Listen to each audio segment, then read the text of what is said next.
Taste the Daily. Chengalpattu மாவட்டம் மாமல்லபுரத்தில் சீற்றமாக காணப்பட்டதால் 10 metre தூரத்திற்கு கடல் முன்னோக்கி வந்தது.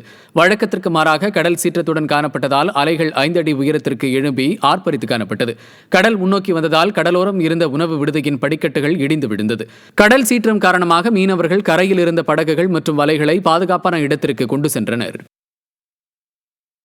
அரியலூர் மாவட்டம் திருமானூர் அருகே கிராமத்தில் குறைந்த மின் அழுத்தம் ஏற்படுவதாக கூறி பொதுமக்கள் சாலை மறியல் போராட்டத்தில் ஈடுபட்டனர். கோவிலூர் கிராமத்தில் கடந்த ஒரு மாத காலமாக குறைந்த மின் அழுத்த மின்சாரம் விநியோகிக்கப்படுவதாக கிராம மக்கள் குற்றம் சாட்டினர்.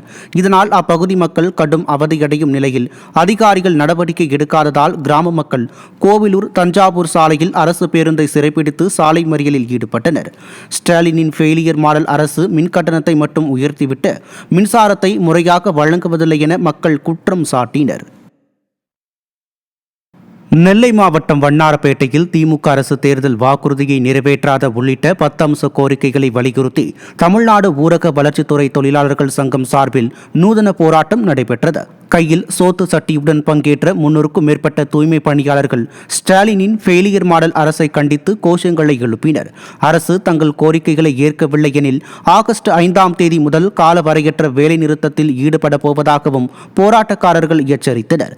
இதேபோல் திருவண்ணாமலை, மயிலாடுதுறை மற்றும் திண்டுக்கல்லிலும் தூய்மை பணியாளர்கள் ஆர்ப்பாட்டத்தில் ஈடுபட்டனர்.